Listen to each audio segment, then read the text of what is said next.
but you run into the risk, or you run the risk of, becoming a dry drunk, as they say. And that's just someone who isn't really practicing recovery, who maybe still ashamed to admit that, they had an issue. So they're just kind of rolling through life, and you have a chip on your shoulder because, well, why can't I drink like them? Or, I can't use drugs anymore. I can't drink because it's going to lead me back to heroin, or, and you just hold this resentment, towards other people. And, those are called dry drunks because you're not really getting to the issue or working on the problem that the alcohol or drug of your choice was trying to solve for you, or trying to bury away for you. So, getting to the root of that, therapists are very important, and with dual diagnosis, treating the mental side of it too, and kind of explaining, hey, this is what, the drugs that you're using do to your brain, and this is why you're going to feel like this, and this is what happens, and having all that just kind of makes sense to you, and you really like, oh yeah, that explains a lot. Like, why would I want to pick up that drink when I just had all this clean time? Mm-hmm. Because there's a problem. Mm-hmm. So anyway, that's some of the trip, and then he just kind of wanted to take in the fall colors and listen to football, or watch me listen to football. Mm-hmm. But I was proud of him. I told him, I was like, hey man, like, if you ever need to talk to anybody, feel free to reach out if you want to hit up a meeting sometime. Mm-hmm. He actually lives not too far from us, so I was like, I'm around, man. Like, hit me up. Mm-hmm. That's great. And I told him, I was like, you're one of us, man. And he's kind of looked at me like, what? Mm-hmm. Like, yeah, you're one of us, man. Like, if you need anything, man, reach out. Mm-hmm. So that's great. Yeah. He said he was telling people how great the ride was down there, to treatment, and how lucky he said he was that, the lift that was going to take him down there didn't show up and blew him off or whatever. But he just was like, I'm so thankful that, you took me. And the ride down there, he said, meant a lot. And he was telling people about that, and they started hitting him up. They're like, what's this Corey guy's number? It's 217 recovery. And mm-hmm. kind of had to explain it to him a little bit. And then he, gave my number out. But yeah, it's something that I really look forward to. And it was my pleasure taking him, mm-hmm. And it's what we're trying to do. And it's not what we're trying to do, it's what we're doing. Right. And hopefully we can do more of it, and we can employ other recovery coaches that can take people to treatment. Yeah. And give them an opportunity to make a few dollars, and it'll put a few dollars in 217 Recovery's account where we can spend to help other people. Mm-hmm. And I was thinking about that today too, about when you go into treatment, a lot of times there's not a lot of clothes brought. Sometimes people show up and that's the only shirt that they own. Mm-hmm. And one of the parts of feeling better, obviously, is, once you detox, you get all the stuff out of your system, you start feeling better. And you gotta, cut your hair. You start, oh man, I want to look good. Well, then they put on that same shirt every day. It's like, and some places will have a closet full of some hand-me-downs, which, okay, maybe there's some stuff in there that's good, but I really want us to move to clothing people. Obviously we're not going to give them like 7 outfits or anything, but where we could go to a treatment center that would allow 217 recovery gear to be worn there, and give people some sweatshirts, and just drop off a bunch of stuff. And I think that would be a really good way to give back and help out. And we love making those shirts. Mm-hmm. Yeah, they're fun sometimes. It is, but we're getting a lot of orders. People want to buy the stuff, and that's great too. Yeah, but the t-shirts and stuff are not as because hoodies are the ones that are going to be. I feel like they're worn more. Mm-hmm. But because you can wear them in the summertime, like at night or whatever. Yeah, it's Michigan. It's Michigan, but yeah, those are when they end up getting more pricey. Yeah. You know, because I was looking into it, trying to buy in bulk and stuff. So, yeah, we need to do some research on that and see if we could get some participants. Maybe they would, you know, offer to buy the actual shirt or help with the cost, you know, if we would bring them into the center. I don't know. If the clothing lines would donate them, that would be amazing. Mm-hmm. But we just got to start somewhere. Yeah. But I think now that kind of COVID, not that it's over, but things have loosened up a little bit, I think it'll be a lot easier to reach out to different companies and say, hey, look, this is what we're doing. Can you give us a wholesale, or what kind of price could you give it? So at least we can start somewhere. Yeah. And then maybe we just start with one treatment center and just say, hey, how many people are there? How many are normally there? Mm-hmm. You know, and then just take a bunch of sizes and just drop them off at one, you know. And I think, you know, taking pictures of that, talking about that. I mean, we can only take pictures of so much when we drop the stuff off, obviously. But, you know, just showing like, hey, this is what we're doing, putting that online, putting that out there just to kind of let people know, hey, look, this is what we're doing. Yeah. You know, that was one thing that was taught me in radio, because a lot of times I wouldn't like to take credit for what we just did. I just kind of like to move like, that's what we're supposed to do. But people don't know about it unless you talk about it, unless you show them, you know. And some people, oh, they're just bragging. Yeah. We're just letting people know what we did, you know. And there's nothing wrong with that. No, there's not. But it I don't know why it didn't. I guess because I just didn't want the lime. I don't know. I don't want to say limelight, but I don't know. I just kind of always felt, well, we did what we're supposed to do. But there was a guy I worked with. I was like, no, man, we got to tell people we got to talk about we're going to do it. We got to do it. Then we got to tell people we did it. Mm-hmm. Then we got to show them. So I was like, oh, yeah, that makes sense now. Mm-hmm. But how many times do people ask, you know, like, what do you guys do? I mean, that is something that we're going to do, or, you know, that's in our plans. Mm-hmm. I think that's an awesome thing to celebrate the fact that that's something we're planning on doing. We'll do it, and then we'll show people that we did it. Yeah. So.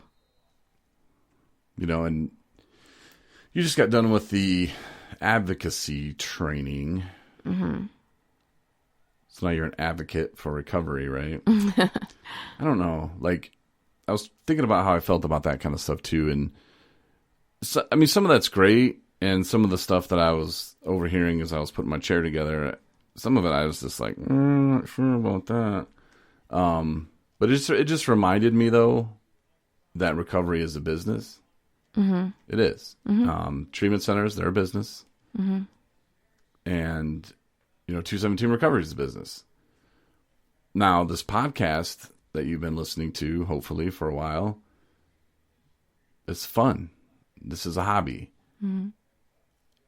How much have I made off of doing the podcast? Oh, about -$5,000. Yeah. You know, like, no one's paying me to do this podcast. Yeah. You know, there's no money involved. There's no financial gain for me. This keeps me sober. This helps people. I do it. How much money have I made taking people somewhere? 0. Actually, no, because I bought myself, I think, some Skittles and a Pop.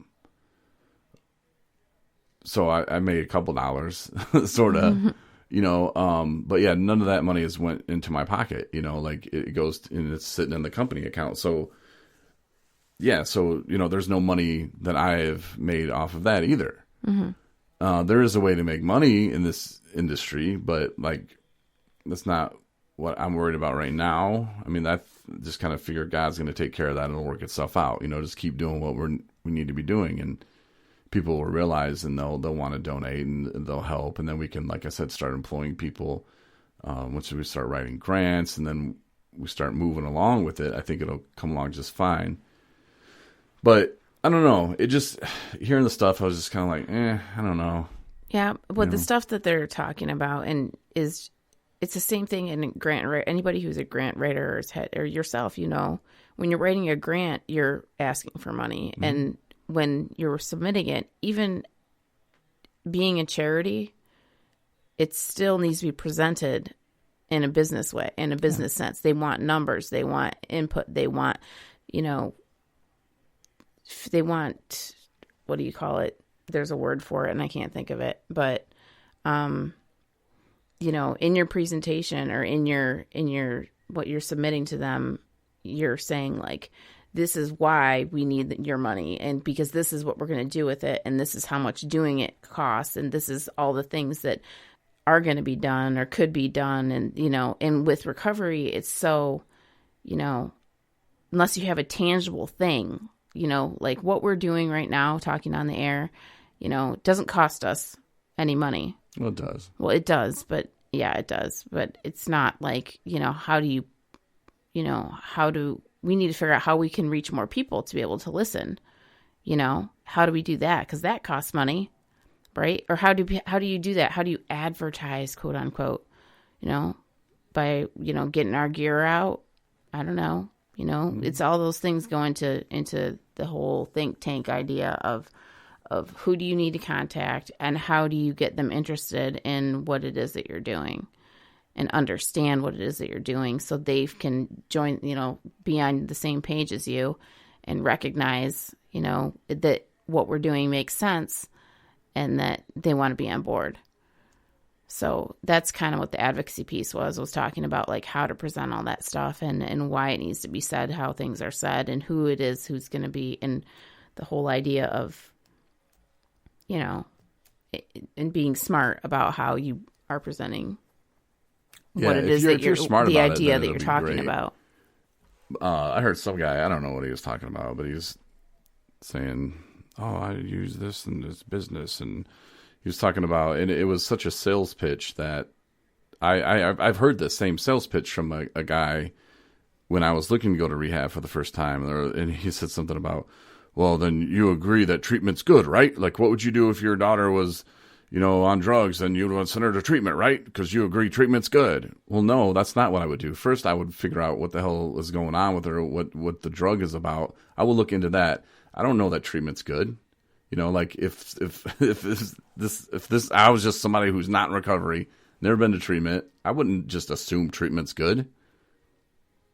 Right. I wouldn't. And it sounded so sales pitchy that it just reminded me of a time that I was very frustrated and I kept dealing with these slime ball people that weren't even a part of the treatment center I was trying to get a hold of. They were just like the middlemen who were getting money for sending people to different treatment centers.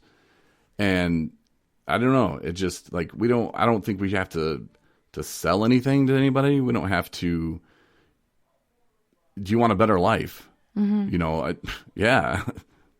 This can happen. You know, I think maybe it's not that simple. Maybe I'm just living in a fantasy world, but I don't know. I heard something like that and I was just like, bleh.